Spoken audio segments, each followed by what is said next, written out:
Sometime earlier this year when discussing my YouTube plan with the homies, I stated that I wanted to review every single main series Sonic game before the release of Sonic Frontiers. Why am I doing this exactly? Because I fucking hate myself. So my next batch of videos are going to be focused on this blue fuckboy, and I really hope I'm not going to regret this by the time I'm done. I'm gonna repeat a joke from a previous video, but I've had the unfortunate pleasure of becoming a fan of Sonic the Hedgehog for the majority of my almost 21 years spent on this miserable planet. And in that time, I've managed to play almost every single Sonic game known to man. Obviously, I'm missing some classics, but maybe there's a good reason for that. Tail Sucker, Sonic Skateboard, Rogue and Amy Tennis,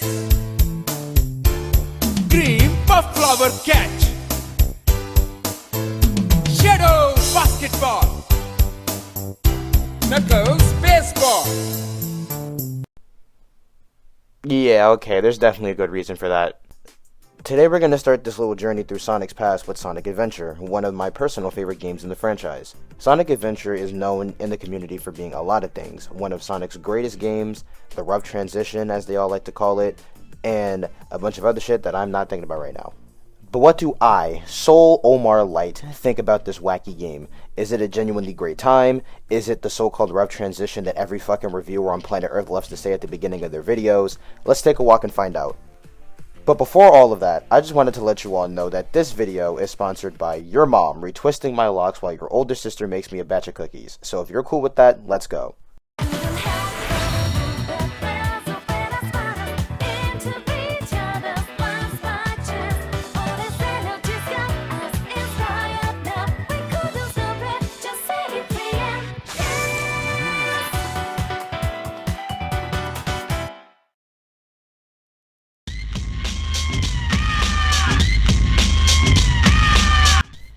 Sonic Adventure was released on September 23rd, 1999 in North America on the Sega Dreamcast as Sonic's big jump into the third dimension. The game also saw a re-release with updated textures and models on the GameCube in 2004 in the form of Sonic Adventure DX. The story is pretty simple. Dr. Eggman is back at it again. This time around he discovered a giant water monster by the name of Chaos who gets more powerful with every Chaos Emerald he consumes. Eggman wants to collect all 7 Chaos Emeralds to turn Chaos into this big god of destruction that the ancient tablets prophesied that he'd be, destroy Station Square, and build Eggman Land. And on its ruins, I'll build Robotnik Land, the ultimate city! As I was fucking saying, build Eggman Land atop the city's ruins. While this is the main overall plot of the game, Sonic Adventure divides its narrative up into 6 parts with 6 different playable characters. These characters being Snacko himself, Talisman, Niggles, Amuse, Large, and Planet Robobot. While the overarching plot of stopping Eggman and Chaos is what we're dealing with here, every character also has their own individual plots that they're dealing with. Sonic's is honestly just the simple stop Eggman from being an asshole plot, and get used to it too because this is going to end up being his role in a lot of these games going forward, so just be ready for that. Tails' story follows our beloved Fox Boy trying his best to break free from Sonic's shadow and become a more independent character. Try not to get used to that because after a certain point, this little nigga just... Sonic, help me! You know what? I don't want to talk about that. That shit can definitely fucking wait. Knuckles' story follows the Master Emerald getting broken apart as we see Chaos for the first time in the story chronologically. After this happens, our resident Red Black Man goes on a journey to find the missing pieces of the Master Emerald so he can restore it and lift Angel Island back up into the sky. Amy's story follows a similar beat to Tails of her wanting to be more independent while also trying to protect this blue bird from a robot named Zero. I'm disappointed in you, Colonel!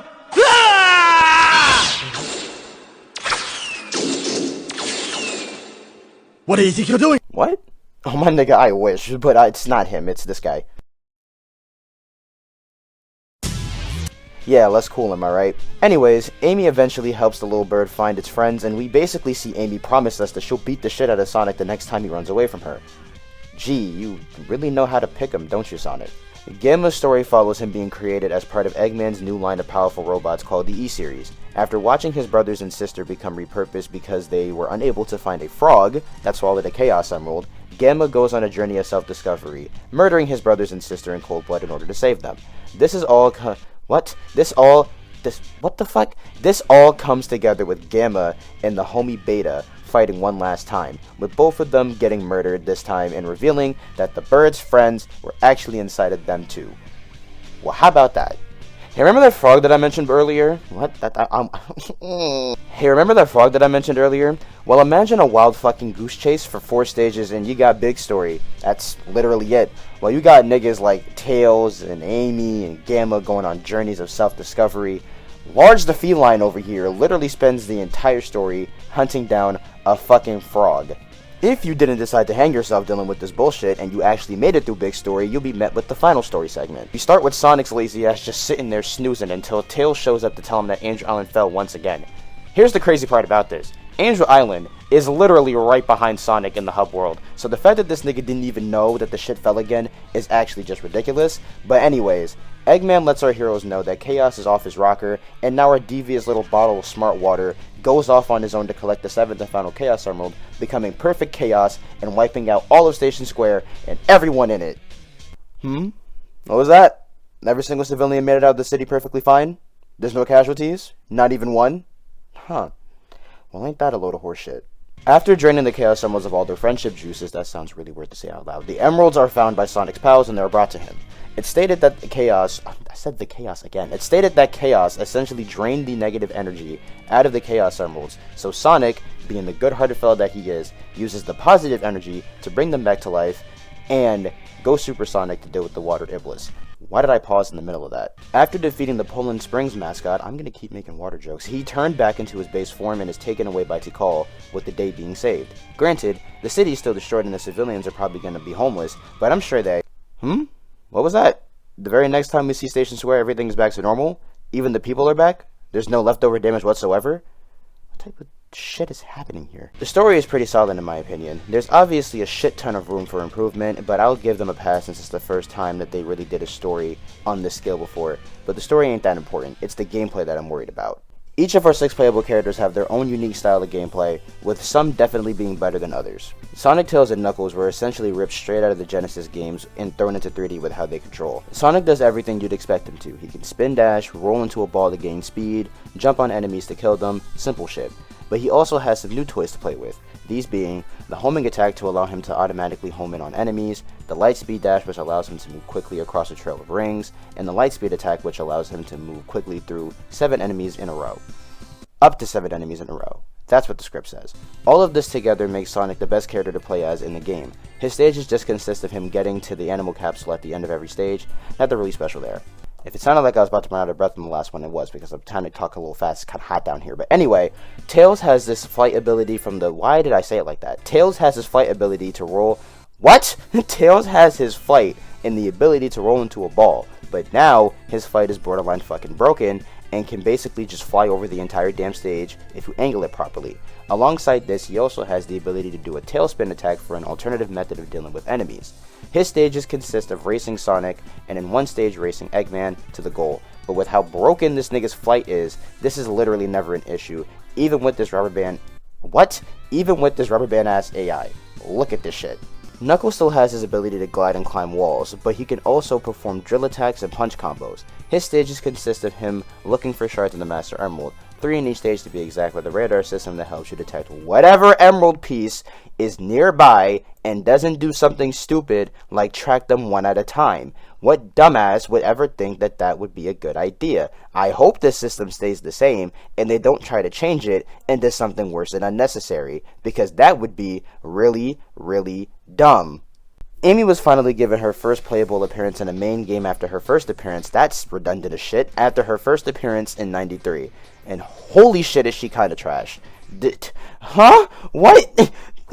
She's slow as hell and she's really not that fun to play as. She has her hammer and she can use it to do 2 different attacks, as well as using it to give yourself some kind of boost of speed and airtime, but other than that, not much else is going on with this one. Her stages consist of this nigga what the fuck is going on? Her stages consist of this nigga chasing her throughout the stage. That's kind of redundant, with her needing to reach the end. That's not what that says. With her needing to reach this random balloon to escape. Why Zero ain't just like jump up there and grab the damn girl is beyond me. Gamma is one of 2 newcomers this time around. He's a run and gun platformer kinda character with the ability to lock onto multiple targets to take out more than 1 enemy at a time. His stages are a simple get to the goal ring type deal. What the fuck did I just say? His stages are a simple get to the goal ring type deal. What the fuck? That doesn't even say deal. What in the world is happening? But the twist is there's a time limit. However, defeating enemies adds more time to the counter, which makes these stages pretty easy, ending with a fight against one of Genma's other robot buddies. The last newcomer is Large the Feline, and yeah, no, you already know what the deal is with this nigga. In the giant epic adventure to stop Eggman from turning his new ally into a giant city-destroying monster, gotta take some time to fish for a frog, because that's fucking fun. They really... What? That's not what that says. There really isn't much to talk about. Big's gameplay is so boring, and it's the worst in the game. The shit is... It's so fucked up, I can't even speak English properly. The shit makes me... That's not what that says. The shit that makes it so much more annoying is the fact that there are even times where you have to get in the water to fish for Froggy, and this nigga would sometimes literally be right fucking next to the cat, and he doesn't just think to grab it with his hands, because for some fucking reason, that never crossed his mind. So now we gotta sit here, throw the damn lure, fishing rod thing into the goddamn water, and just hope for the best when you can literally just snatch him. Oh my fucking god. Overall, the gameplay experience in Sonic Adventure is a mixed bag. 3 of the characters are genuinely fun to play as and are great attempts at the Genesis gameplay. 2 of them are alright attempts at classic platformer tropes, and the last one is this nigga. Not the greatest display for Sonic's big jump, but it's only the real... That's not what that says, but it's only one real sour spot part. That's what the... my god. But it's only one real sour part of the game, if I'm being honest. Nothing else really bothers me in terms of the gameplay besides, you know, this fuckboy. I feel like as these videos go on and I like continue to fuck up, and the longer it takes me to get through these damn scripts, like I feel like I'm like slowly losing my goddamn mind. But you know what? It makes for great content, I think. So we're gonna keep it going.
I want to take a second to mention this game's presentation. Long story short... Watch out! You're gonna crash!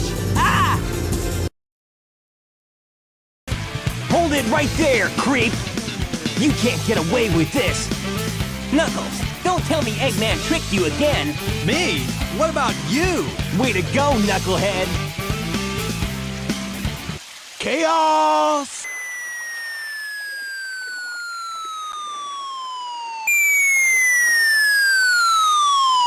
And the tornado too?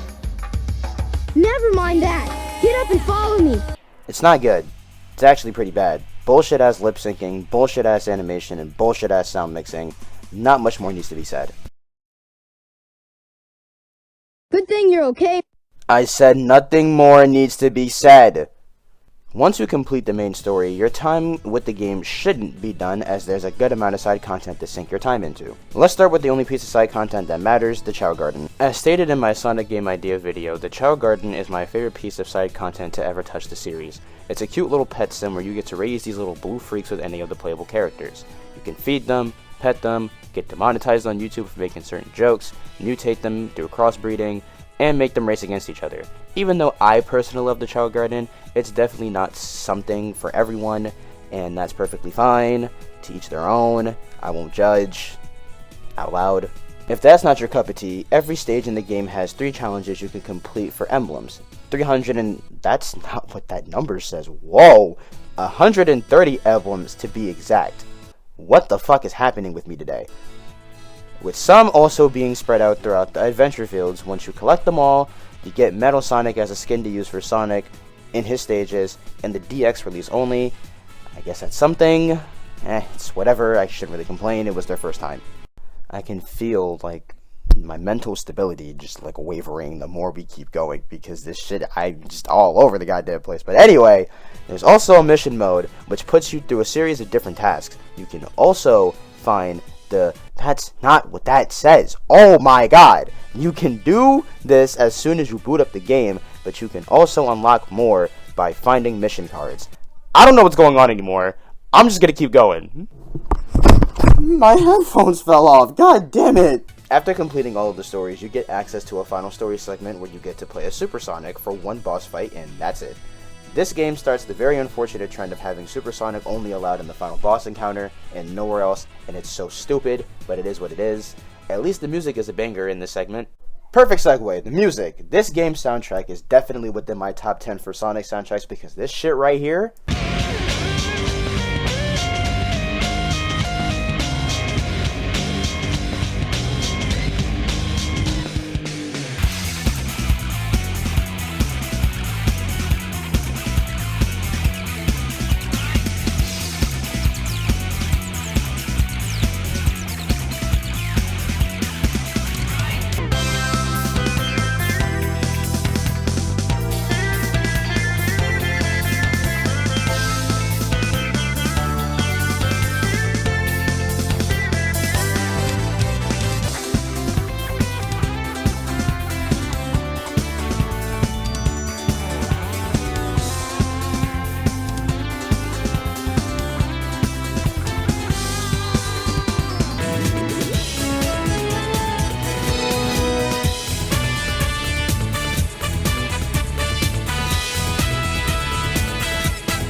Everything is a fucking banger. The main theme for this game, Open Your Heart, this shit is also just hitting on a different level every time I listen to it, and I'm gonna let y'all know right now that I think that this is miles better than Live and Learn, and that concludes Soulite's first controversial Sonic take. Stay tuned for next video. There's gonna be so much more of those. That's gonna be fun. All in all, folks, Sonic Adventure, in my opinion, is one of Sonic's best 3D outings. Yes, there are some very unfortunate missteps, like Super Sonic only being used in the final boss, the presentation, Big's entire existence, but other than all that, the game is pretty solid. I enjoyed almost every part of the game, and I enjoyed going back to it for this video. I hope you guys enjoyed me going insane. I think this might have been the craziest that... I don't know what's worse, the PlayStation video with the fucking cricket or this, but either way, yeah, that was fun. Coming up next, we got the one everyone is most likely going to hate me for, but if I'm being honest, I don't really care. I'm going to speak my mind and keep it pushing, so when we meet again, we'll be talking about Sonic Adventure 2. With that being said, I'm out this bitch. Goodbye.